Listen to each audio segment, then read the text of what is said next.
एक ऐसा लड़का जिसका बाप साइकिल मरम्मत करता था, लेकिन वो दुनिया की तीसरी बड़ी कारें बनाने वाली कंपनी का मालिक बना। एक ऐसा लड़का जो कि कलर ब्लाइंड होने की वजह से जिसको फौज से निकाल दिया गया, लेकिन उसने रेसिंग की दुनिया में ऐसा रिकॉर्ड बनाया जो कि 20 साल तक कायम रहा। एक ऐसा लड़का कि जिसकी कंपनी, जिसकी फैक्ट्री, जिसकी वर्कशॉप जंग में तबाह हो गई, जल्जले में खत्म हो गई, फिर भी उसने दुनिया में सबसे ज्यादा कारें बनाने का रिकॉर्ड कायम किया। वो लड़का कौन था, वो कंपनी कौन थी? एक बड़ी सक्सेस स्टोरी जिसमें आपके लिए कई लाइफ लेसन हैं जिनको सीखकर आप भी जिंदगी में आगे बढ़ सकते हैं। सीखना चाहते हैं, जानना चाहते हैं, तो आइए मेरे साथ वीडियो।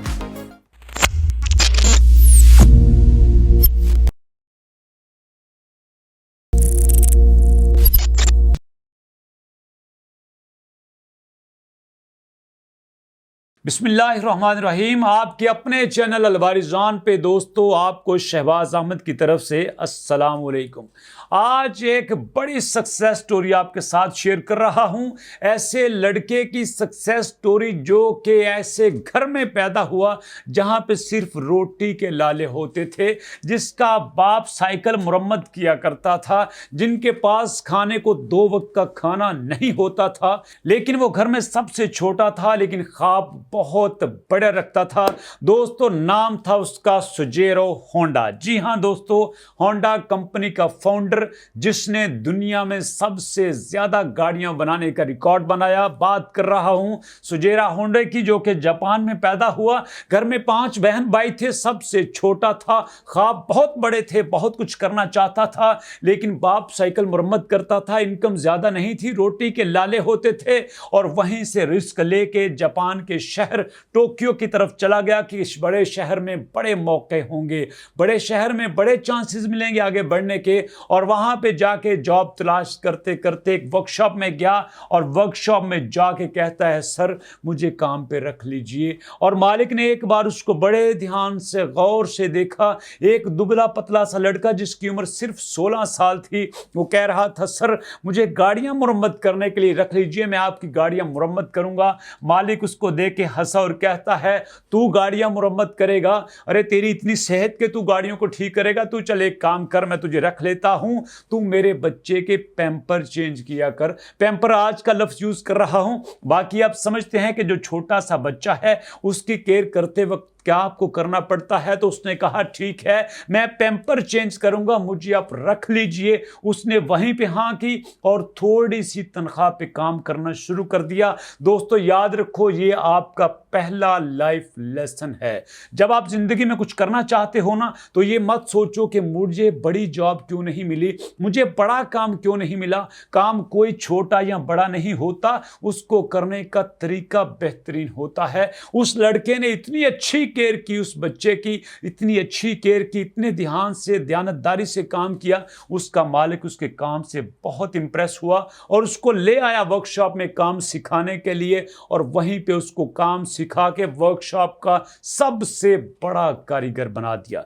जी हां दोस्तों, 1922 से यह कहानी शुरू होती है, जब सुजेरो होंडा की उम्र थी सिर्फ 16 साल, और 1 साल में वो वर्कशॉप का सारा काम सीख गया और वर्कशॉप का सबसे बेहतरीन कारीगर बन गया। ना सिर्फ कारीगर बन गया, जब मालिक ने देखा यार इतना अच्छा काम करता है, इतने दिल से काम करता है, उसने टेक्निकली भी उसको सारा काम सिखाया, गाड़ियां ठीक करना भी सिखाया, सारा नॉलेज उसको दिया, और साथ उसको कारोबार की टिप्स भी बताएं कि बेटा कारोबार तुझे इस तरह से करना है। और वहीं पे वो सारी वर्कशॉप का सुपरवाइजर बन गया। और मजे की बात आपको बताता चलूं, वहीं पे रह के उस लड़के ने सिर्फ 1 साल में एक स्पोर्ट्स कार भी बना ली थी। नई नहीं बनाई थी, लेकिन जो कार थी ना उसको थोड़ा सा मॉडिफाई करके एक स्पोर्ट्स कार की शक्ल दे दी। और 1923 में जो जापान में रेस हुई थी, उस रेस में गाड़ी को दौड़ाया और उस रेस को विन किया, और उसके बाद उसने 17 चैंपियनशिप जीती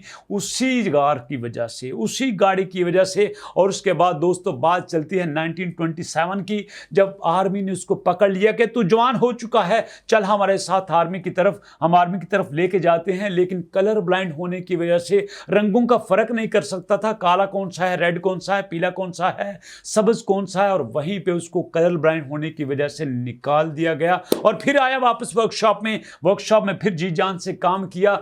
और 1928 में उसके मालिक ने उसको एक नई वर्कशॉप बना के दी कि चल तू इस वर्कशॉप में काम कर, जाके लोगों की कारें ठीक कर। और 17-18 साल का लड़का जब वर्कशॉप में बैठा, लोग कारें लेके आते, एक बार उसको देखते, एक बार अपनी कार को देखते और कहते तू इसको ठीक करेगा, इतना छोटा सा लड़का ठीक करेगा।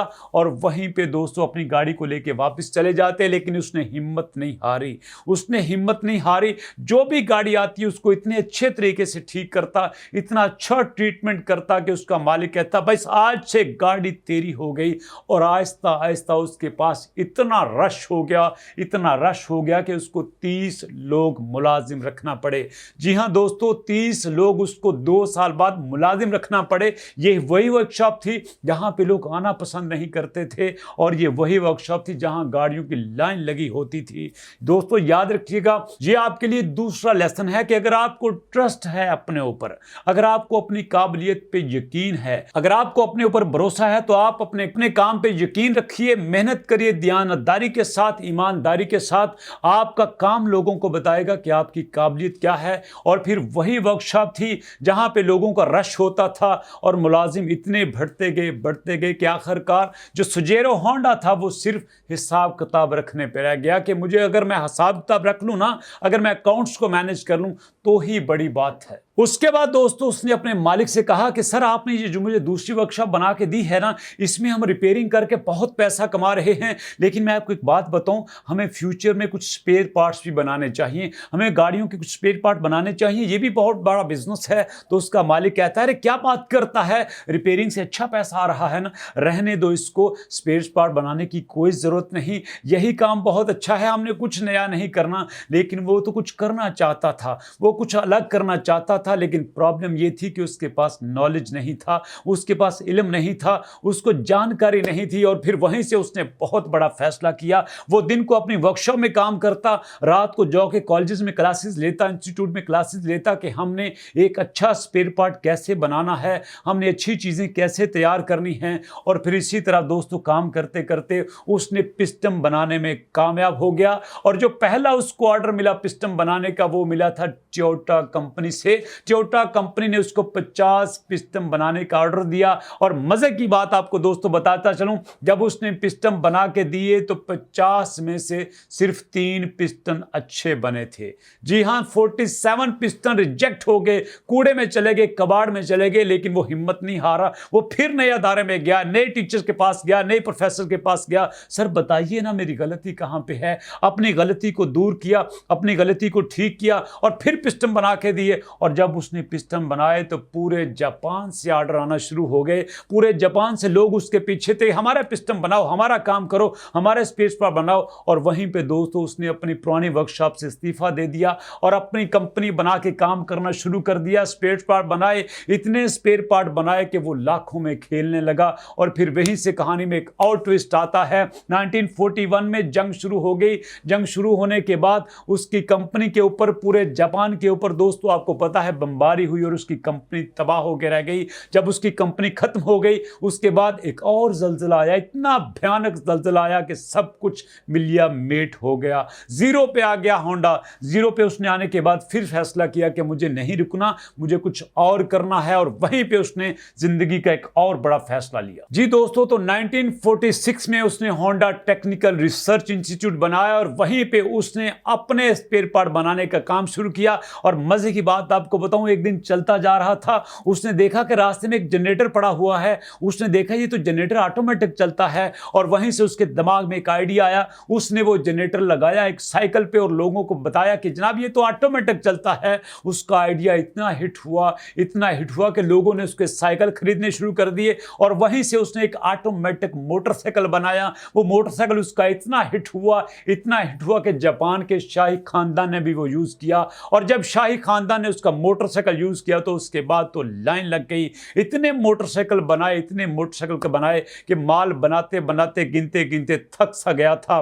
उसने फिर अपनी जिंदगी का सबसे बड़ा ख्वाब पूरा करने का सोचा और वो ख्वाब था उसका एक गाड़ी बनाने की। और दोस्तों 1960 में उसने गाड़ियां बनाना शुरू की, और जब गाड़ियां बनाना शुरू की तो लोगों ने कहा तू पागल हो गया है, पहले से टोयोटा कंपनी इतना काम कर रही है, पहले से निसान कंपनी इतनी बड़ी गाड़ियां बना रही है, तो उनका मुकाबला कैसे करेगा। उसने कहा मैं जो बनाऊंगा सबसे अलग बनाऊंगा। और दोस्तों उसने कार बनाई जो सिविक अब यूज करते हैं ना, होंडा सिविक, और ये वहीं से निकली थी। तब इसी कार ने इतनी सेल की, इतनी सेल की, ना सिर्फ जापान में सेल हुई बल्कि यूरोप और अमेरिका में भी इतनी बड़ी सेल हुई कि दुनिया में सबसे बड़ी सेल करने वाली कार बनी थी दोस्तों।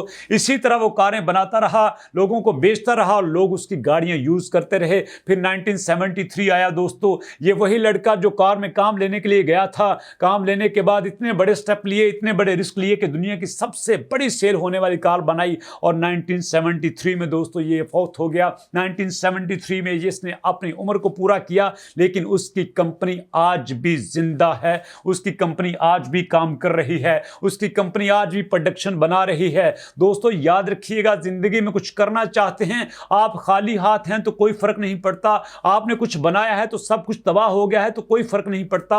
आपको सिर्फ हिम्मत चाहिए, हौसला चाहिए। अगर आपके पास सब कुछ है तो आप सब कुछ हासिल कर सकते हैं जो दूसरों के पास है, बल्कि उससे भी ज्यादा हासिल कर सकते हैं। सिर्फ आप हिम्मत से, हौसले से काम लेते हैं, वक्त के साथ सीखते हैं, रिस्क लेते हैं, मेहनत करते हैं, रिस्क लेते हैं और अपने आप को बेहतर बनाते हैं। यही सिखाया था होंडा ने। और आपने इस वीडियो से क्या सीखा कमेंट सेक्शन में जरूर बताइएगा। मिलेंगे नेक्स्ट वीडियो में एक नई इंकरेजमेंट के साथ, नई मोटिवेशन के साथ। तो नेक्स्ट वीडियो तक के लिए अल्लाह की अमान।